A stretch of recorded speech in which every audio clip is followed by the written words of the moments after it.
کہ جو انسانوں کو فائدہ پہنچاتے ہیں، جس میں علم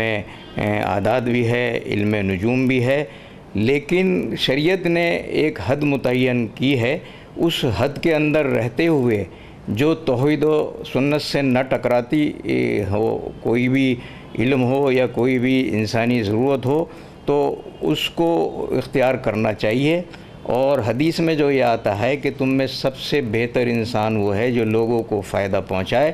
اس لیے ہم یہ چاہتے ہیں کہ جو بھی علم انسانوں کو فائدہ پہنچائے ہم اس کو اپنے استعمال میں لائیں اور اس سے فائدہ اٹھائیں۔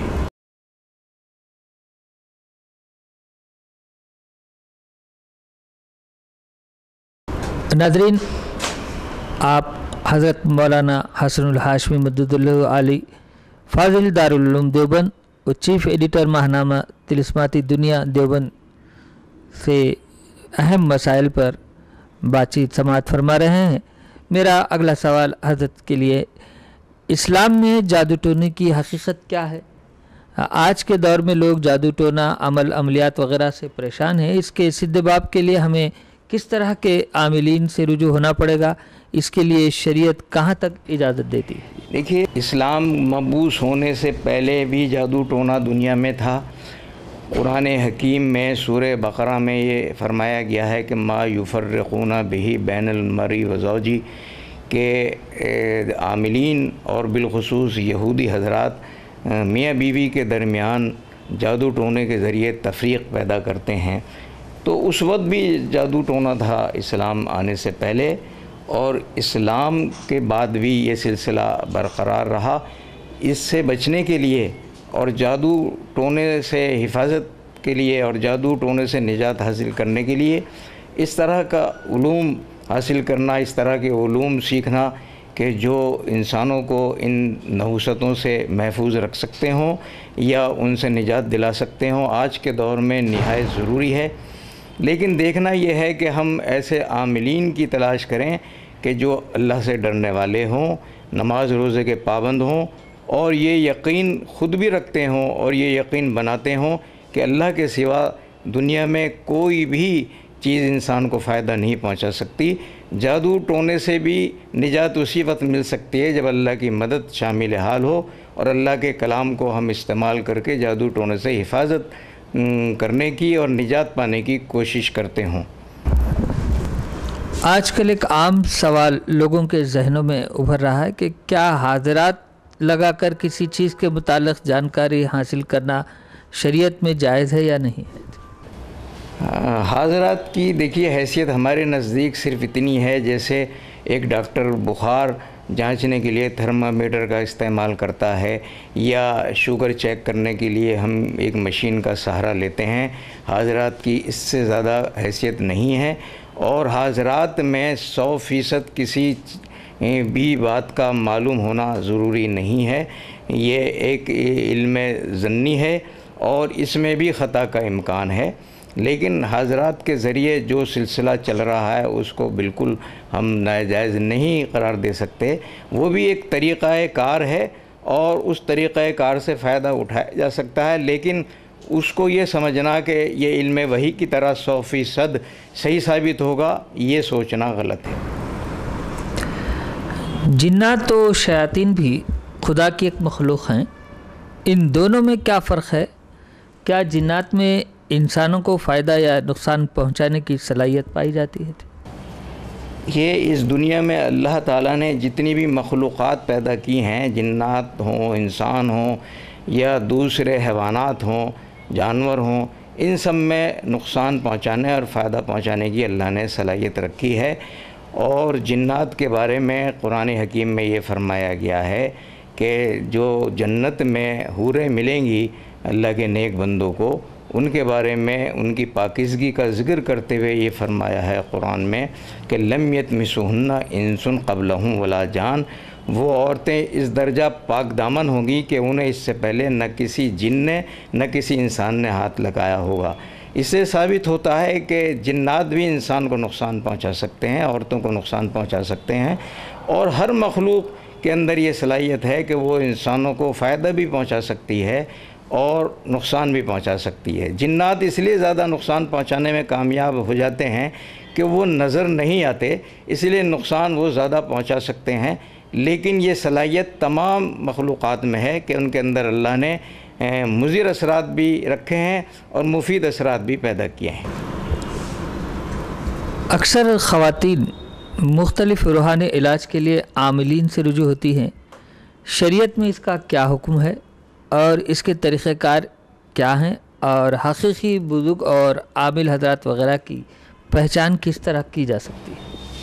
دیکھیے، سرکار دو عالم صلی اللہ علیہ وسلم کا یہ ارشاد گرامی ہے کہ جب میں بیمار ہو جاتا ہوں تو علاج کرتا ہوں، اور علاج کرنا میری سنت ہے۔ تو اس دنیا میں کوئی بھی انسان جب بیمار ہوتا ہے تو وہ کسی معالج کی تلاش میں ہوتا ہے۔ جس طرح کی بیماری ہوتی ہے اسی طرح کے معالج کی تلاش انسان کرتا ہے، شریعت میں یہ قطعاً جائز ہے۔ لیکن یہ ہے کہ کوئی ایسا کلمہ یا کوئی ایسی چیز جو توحید سے ٹکراتی ہو یا جس میں استمداد اللہ کے سوا کسی اور مخلوق سے حاصل کیا جاتا ہو، وہ شرعاً جائز نہیں ہے۔ خواتین جو ہیں وہ بعض اوقات ایسے عاملین کے پاس بھی چلی جاتی ہیں کہ نہ صرف وہ کہ ان کے عقائد کو نقصان پہنچاتے ہیں وہ عاملین، نہ صرف یہ کہ لوٹ مار کرتے ہیں بلکہ ان کی ذہنیت کو بھی نقصان پہنچاتے ہیں۔ ایسے عاملین سے دور رہنا بہت ضروری ہے، کیونکہ عقائد اگر متاثر ہو جائیں تو پھر ظاہر سی بات ہے علاج کرنا اور کرانا انسان کے لیے نقصان دہ ثابت ہوتا ہے، اور شریعت کسی ایسے عامل کے پاس جانے کی اجازت نہیں دیتی جو ہمیں توحید باری تعالیٰ سے روکتا ہو یا ہمیں شرک کے اندر مبتلا کرنے کی تحریک چلاتا ہو۔ اکثر ٹی وی چینلز پر رات غیر اسلامی بھائی اپنے طریقے پر ستاروں کا حال اور ان کے انسانوں پر اثرات وغیرہ کے بارے میں بیان کرتے رہتے ہیں۔ کیا مسلمانوں کو اس طرح کے پروگرام سے مستفید ہونا چاہیے اور کیا ان پر یقین رکھنا چاہیے؟ اس طرح کے علوم جو ٹی وی پر دکھائے جا رہے ہیں یا کتابوں اور رسالوں میں دیکھنے میں آ رہے ہیں، اگر وہ توحید باری تعالیٰ سے نہ ٹکرا رہے ہوں، متصادم نہ ہوں، تو ان سے استفادہ کرنے میں کوئی حرج نہیں ہے۔ ہم بیمار ہونے پر ڈاکٹروں کے پاس جاتے ہیں، ہندو ڈاکٹروں کے پاس جاتے ہیں، عیسائی اور یہودیوں کے پاس جاتے ہیں، ان سے آپریشن بھی کراتے ہیں، ان سے تعلیم بھی حاصل کرتے ہیں۔ ہم کالجوں میں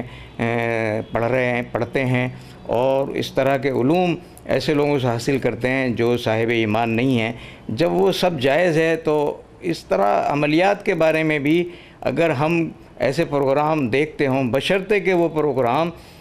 متصادم نہ ہوں توحید باری تعالیٰ سے، تو ان سے استفادہ کرنے میں قطعاً کوئی حرج نہیں ہے۔ کنڈلی اور زائچے میں مسلم حضرات اپنے کاموں کی شروعات وغیرہ کے لیے واسطہ اور کنڈلی وغیرہ کا سہارا لینا چاہتے ہیں، کیا یہ صحیح ہے؟ جو کنڈلیاں ہم دیکھتے ہیں کہ اکثر پنڈت لوگ بناتے ہیں یا جو اس علم سے واقف ہیں کنڈلی کے اور وہ کنڈلیاں پیش کرتے ہیں، ان سے ہمیں 100% اتفاق نہیں ہے۔ زائچہ کنڈلی سے بالکل مختلف چیز ہے۔ زائچہ صرف یہ بتاتا ہے کہ کون سی تاریخیں ہمارے لیے مبارک ہیں اور کون سی ساعتیں ہمارے لیے مبارک ہیں، کس ساعت میں ہمیں کام کرنا چاہیے، کس ساعت میں ہمیں اپنے اقدامات کرنے چاہیے، زائچہ یہ بتاتا ہے۔ اور زائچے کا ہر جز یہ بھی بتاتا ہے کہ اس دنیا میں فائدہ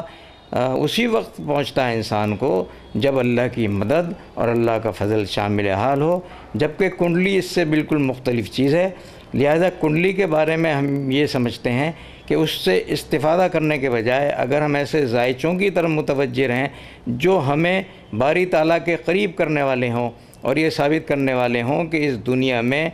صحیح قدم اٹھاتے وقت بھی اسی وقت ہم کامیابی سے ہمکنار ہو سکتے ہیں جب اللہ کی مدد شامل حال ہو، تو زائچہ کنڈلی سے بالکل ایک الگ تھلگ چیز ہے۔ ماہنامہ طلسماتی دنیا کا مطالعہ جہاں اکثر قارئین کو کافی معلومات اور دنیاوی دینی استفادے کا موقع دے رہا ہے، چند ایک حضرات اس پر نکتہ چینی بھی کر رہے ہیں کہ اس طرح کی تعلیمات یعنی نجوم وغیرہ اسلام میں جائز نہیں ہے۔ آپ کیا فرماتے ہیں اس سلسلے میں؟ دیکھیے قرآن حکیم میں جگہ جگہ ستاروں کا، بروج کا ذکر ہے، والسماء ذات البروج، ایک صورت اسی سے شروع ہوتی ہے، ایک صورت کا نام بروج کے نام پر رکھا گیا ہے۔ اسی طریقے سے ستاروں کے بارے میں قرآن حکیم میں یہ بھی فرمایا گیا ہے کہ کچھ ستارے آگے چلتے ہیں، کچھ ستارے پیچھے لوٹتے ہیں، علم نجوم یہی بتاتا ہے۔ لیکن علم نجوم کی بھی ایک حد ہے، اس حد سے زیادہ اگر ہم آگے بڑھتے ہیں تو بے شک وہ شریعت میں ناجائز ہے۔ لیکن علم نجوم سے اس طرح استفادہ کرنا کہ ہم ساعتوں کو جانیں کہ کون سی ساعت اچھی ہے، کون سا دن اچھا ہے، کون سا دن مبارک ہے، کون سی ساعتیں غیر مبارک ہیں، اس میں قطعاً کوئی حرج نہیں ہے۔ اور جہاں تک دیکھیے اعتراضات کا معاملہ ہے تو دنیا میں کوئی بھی علم ایسا نہیں ہے جس پر انگلیاں نہ اٹھتی ہوں۔ لوگ تو قرآن حکیم پہ بھی انگلیاں اٹھاتے ہیں، توحید باری تعالیٰ پہ بھی انگلیاں اٹھاتے ہیں۔ تو لوگوں کے اعتراضات پر نہیں جائیں، بلکہ یہ دیکھیں کہ کون سی چیز جو ہے وہ ہمیں اللہ کے قریب کر رہی ہے۔ روحانی عملیات کے ذریعے بھی تبلیغ دین کی جا سکتی ہے، بہت سے لوگ کر بھی رہے ہیں۔ تو ہم یہ چاہتے ہیں کہ روحانی عملیات کا اگر صحیح استعمال ہو تو ہم اللہ کے بندوں کو اللہ کے قریب کرنے میں کامیاب ہو سکتے ہیں۔ عاملین وغیرہ سے ہٹ کر ایک عام مسلمان کو طلسماتی دنیا سے کس طرح استفادہ حاصل کرنا چاہیے؟ اس میں بتائے گئے طریقے اور روحانی علاج وغیرہ کیا ایک عام قاری اپنے طور پر کر سکتا ہے؟ اس کے لیے کیا احتیاط ضروری ہے؟ طلسماتی دنیا میں جو ہر ماہ مضامین شائع کیے جاتے ہیں، ان میں کچھ مضامین تو ایسے ہوتے ہیں جن سے استفادہ صرف عاملین ہی کر سکتے ہیں، لیکن کچھ مضامین ایسے بھی ہوتے ہیں جن سے استفادہ عوام کر سکتے ہیں، خواتین بھی کر سکتی ہیں۔ ہم اللہ کے ذکر کے مختلف طریقے مختلف انداز سے بیان کرتے ہیں اور ان سے لوگ استفادہ کر رہے ہیں۔ طلسماتی دنیا میں صرف عاملین ہی کے لیے نہیں بلکہ عام قارئین کے لیے بھی بہت سے مواد پیش کیے جاتے ہیں اور ان سے استفادہ کرنا کوئی مشکل بھی نہیں ہے۔ بچے بھی ان سے استفادہ کر رہے ہیں۔ ہم کوشش اس بات کی کر رہے ہیں کہ اللہ کے ذکر سے قریب کریں لوگوں کو، اور طلسماتی دنیا میں قرآن حکیم کے ذریعے علاج، احادیث کے ذریعے علاج، اسماء حسنہ کے ذریعے علاج، اس طرح کے مضامین پیش کیے جا چکے ہیں اور الحمدللہ اس کا فائدہ ہوا ہے۔ عوام نے ان سے بھرپور استفادہ کیا ہے اور ان سے استفادہ کرنا کوئی مشکل بات نہیں ہے۔ مسلمان دینی بھائیوں اور بہنوں اور ملک کے دیگر ابنائے وطن کے لیے جناب محترم کا خصوصی پیام کیا ہے، اور کوئی بھی مسائل کے سلسلے میں اگر حضرت سے رجوع ہونا ہے تو کس طرح رجوع بکار ہوا جا سکتا ہے، تھوڑا سا تفصیل سے ناظرین کے لیے خدمت میں پیش فرمائیں۔ دیکھیے، ہندوستان کے اور سارے عالم کے انسانوں کے لیے ہمارا پیغام تو یہ ہے کہ ہم ایک دوسرے سے محبت کریں۔ یہ کائنات محبتی کرنے کے لیے پیدا کی گئی تھی، اور ایک دوسرے سے محبت کرتے ہوئے ہم ایک دوسرے کے احساسات، ایک دوسرے کے جذبات کو محسوس کریں۔ اسلام نے جو سیکولرزم دنیا کو دیا ہے، اس سے زیادہ اہم سیکولرزم کبھی کسی مذہب نے پیش نہیں کیا۔ اسلام یہ کہتا ہے اختلافات کے دوران کہ لکم دینکم ولی دین، ہم لوگوں سے یہ کہیں کہ ہمارا دین ہمارے لیے ہے اور تمہارا دین تمہارے لیے ہے۔ اس میں اختلافات کی بہت زیادہ گنجائش نہیں ہے۔ جو بات اگر ہمارے سمجھ میں نہیں آ رہی ہے، ضروری نہیں ہے کہ ہم اس کو سمجھانے کے لیے بد اخلاقیوں کا اظہار کریں یا لڑائیوں کا کوئی محاذ کھولیں، بلکہ ہم ایک دوسرے سے محبت کریں، اور یہی محبت جو ہے ہمیں اللہ کے قریب کرنے میں فائدہ پہنچا سکتی ہے۔ سارے عالم کے لیے ہمارا پیغام یہ ہے کہ ہم تمام انسانوں سے محبت کریں اور اللہ کی ساری مخلوق کی خدمت کرنے کے لیے خود کو تیار رکھیں۔ طلسماتی دنیا سے استفادہ کرنے کے لیے اور ہم سے استفادہ کرنے کے لیے بذریعہ ڈاک بھی لوگوں کے خطوط ہمارے پاس آتے ہیں، ای میل میں بھی ہمارے پاس بہت سے سوالات آتے ہیں، ہم ان کا جواب دیتے ہیں، اور ہم ہر اس بات کی کوشش کرتے ہیں کہ خواہ ہندو ہو، خواہ مسلمان ہو، خواہ عیسائی ہو، ہم سب کو اللہ کا پیغام پہنچاتے ہیں، اور اللہ ہی کو یہ سمجھتے ہیں کہ اگر وہ چاہے تو اس ساری دنیا کے اندر جناب علی محبت کی بارشیں ہو سکتی ہیں۔ لہذا تمام عملیات کو پیش کرنے کے بعد ہم پھر اللہ سے رجوع کرتے ہیں کہ ہمارا کام یہ تھا کہ ہم نے تیرا نام، تیرا ذکر عام کر دیا، باقی نتائج کا پیدا کرنے والا تو ہے اور تو ہی اپنے بندوں کی اصل مدد کرنے والا ہے۔ ہمارا پیغام یہ ہے کہ ہم سب سے محبت کریں، ان کا جو فرض ہے وہ اہل سیاست جانیں، اپنا پیغام محبت ہے جہاں تک پہنچے۔ آپ جانتے ہیں کہ حضرت مولانا حسن الہاشمی مدد اللہ العالی فاضل دارالعلوم دیوبند اور چیف ایڈیٹر ماہنامہ طلسماتی دنیا دیوبند، جہاں روحانی دنیا کے لیے ایک بہت ہی اہم شخصیت ہیں، وہاں اپنے سیاسی تدبر اور بردباری کے ذریعے سے بھی بہت جانی مانی بزرگ شخصیت ہیں، اور کئی ایک سیاستداں دانشور وقت اور حالات کے اعتبار سے حضرت علامہ سے مشورے لیتے ہیں۔ حضرت سے میرا سوال اس سلسلے میں، چونکہ آپ کی سیاسی بصیرت بھی الحمدللہ کافی تیز ہے، آج کے دور کے اعتبار سے، خاص طور پر ہندوستانی حالات کے اعتبار سے، جبکہ اب انتخابات بھی جو ہے بہت ہی قریب ہیں، تو اس ملک میں جبکہ مسلمان کو ہمیشہ سے یہ شکایت رہی ہے کہ اس کے ساتھ انصاف نہیں کیا گیا اور مختلف مقامات پر اس کے ساتھ انصاف نہیں ہوا اور دہشت گردی وغیرہ کا اس کے لیے لیبل لگا دیا گیا، تو اس سلسلے میں آپ مسلمانوں کے لیے خاص طور پر کیا پیغام دینا چاہتے ہیں، اور ان کے انتخابات میں، آنے والے انتخابات میں وہ کس طرح اپنے وطن کے لیے ایک جو پیغام آپ دینا چاہتے ہیں، اور اس کے علاوہ جو ان کی شکایتیں ہیں ملازمتوں کے سلسلے میں ہو یا اور دوسری، تو اس کے تدارک کے لیے خود مسلمانوں کا کیا فرض ہے، وہ ایک سوال میں خصوصی پیغام آپ ان کو پہنچائیں۔ دیکھیے، مسلمانوں کے ساتھ جو کچھ آزادی کے بعد سے ہوتا رہا ہے وہ بہرحال بہت تکلیف دہ ہے، اور مختلف الزامات مسلمانوں پر لگائے گئے ہیں۔ مسلمان اگر وہ مسلمان ہیں تو وہ دہشت گرد ہو ہی نہیں سکتا، اور دنیا میں سب سے زیادہ دہشت گردی کی مخالفت اگر کسی نے کی ہے تو وہ دین اسلام نے کی ہے، اور دین اسلام سے وابستہ کوئی انسان دہشت گرد نہیں ہو سکتا۔ یہ ایک سیاسی حربہ ہے، اور یہ جو مسلمانوں پر دہشت گردی کا الزام لگایا گیا، اس میں بیرونی طاقتوں نے زیادہ حصہ لیا ہے، اور پھر اس میں کچھ فرقہ پرست لوگ بھی شامل ہو جاتے ہیں، لیکن سچ بات یہ ہے کہ مسلمان اگر وہ مسلمان ہے اور اللہ پر ایمان رکھتا ہے، وہ قطعاً دہشت گرد نہیں ہو سکتا۔ اور موجودہ حالات میں دیکھیے، ہمارا پیغام مسلمانوں کے لیے یہ ہے کہ وہ صبر و ضبط اور تحمل سے کام لیں، اور ہر جگہ الیکشن کے دوران ان لوگوں کو فائدہ پہنچائیں جن کے اندر خدمت کا جذبہ ہو، اور مسلمانوں کو چاہیے کہ وہ صبر و تحمل سے کام لیں۔ دہشت گردی کا الزام ان پر لگ رہا ہے، اگر ہم اپنے اخلاق کو درست نہیں کریں گے، خود اپنے اندر تبدیلی نہیں لائیں گے، تو ساری دنیا اسی طرح ہم پر الزامات لگاتی رہے گی۔ ہمارے اخلاق، ہمارے کردار اچھے ہو جانے چاہیے، اور ہم جہاں بھی رہتے ہوں ہم اپنے اخلاق اور اپنے معاملات سے ساری دنیا کو ہم متاثر کریں۔ ہم اپنی نمازوں اور روزوں سے متاثر نہیں کر سکتے، اپنے معاملات سے، اپنے کردار سے ہم متاثر کر سکتے ہیں۔ ہمارا مشورہ یہ ہے کہ مسلمان اپنے کردار پر نظر ثانی کریں، اور جہاں بھی رہیں محبت اور اخلاق کو پیش نظر رکھیں، اور محبت اور اخلاق کو عام کریں۔ اس سے انشاءاللہ ہمیں فائدہ پہنچے گا اور اللہ کی مدد آئے گی، اور اسی ملک کے اندر ایک دن ہمارا نام پھر ہم سرخ روح کے ساتھ جئیں گے، اور سرخ روح کے ساتھ ہمارا سر اونچا ہوگا۔ پھر اسی سوال پر میں ایک آخری آپ کو زحمت دیتا ہوں کہ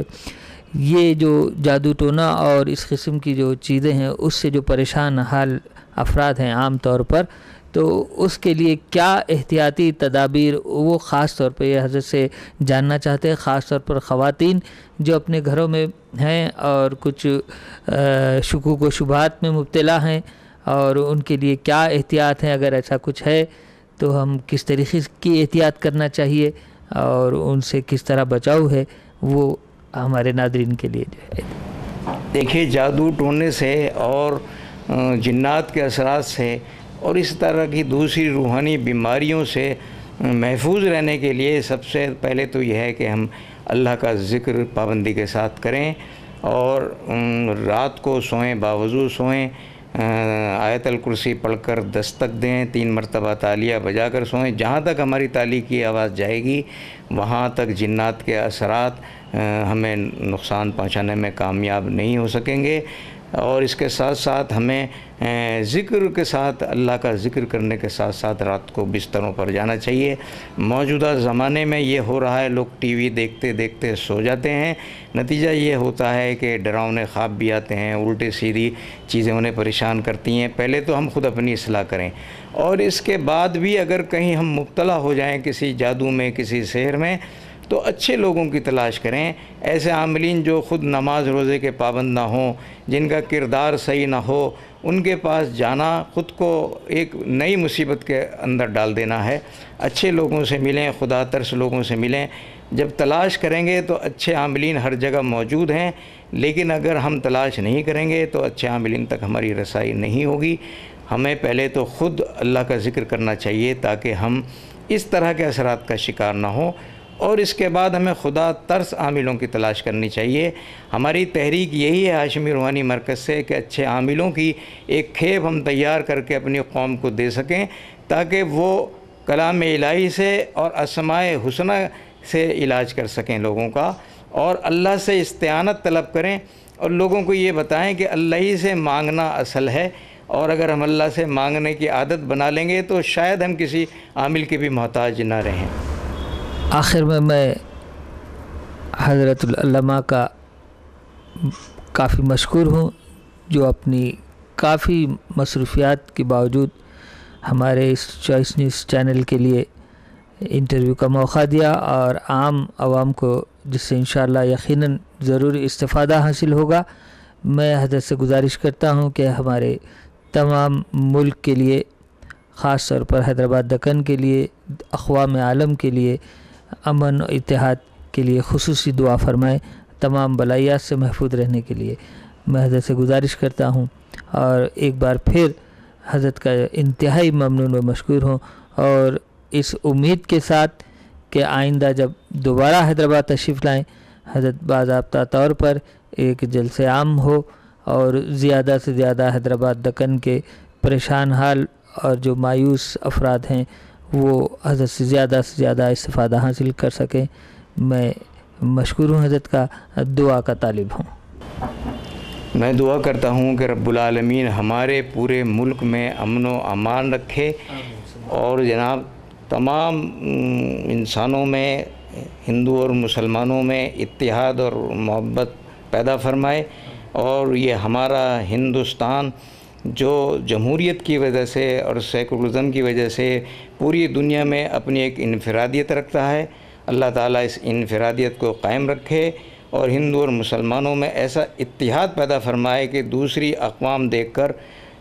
رشک کریں، اور ہمیں بھی فخر حاصل ہو اس ملک کے باشندوں کو کہ ہماری محبتیں اس درجہ ہیں کہ دوسرے لوگ ہمیں لڑوانے کی کوشش بھی کرتے ہیں تو ہم آپس میں ایک دوسرے سے نہیں لڑتے۔ جمہوریت ہمارے ملک کی باقی رہے، اور ہمارے ملک میں ہمیشہ امن و امان قائم رہے۔ میں تمام انسانوں کے لیے، اس ملک کے تمام باشندوں کے لیے اللہ سے یہ دعا کرتا ہوں کہ ہم سب کو جادو ٹونے سے اور جنات کے اثرات سے، آپس کی دشمنیوں سے اللہ تعالی ہماری حفاظت بھی فرمائے، اور جو لوگ ہم میں ان چیزوں میں مبتلا ہو گئے ہوں اللہ تعالیٰ ان سے ہماری اور ہم سب کی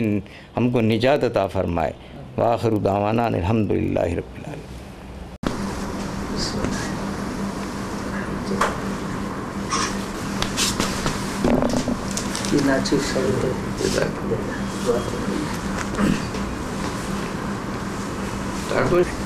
مجھے کچھ ذرا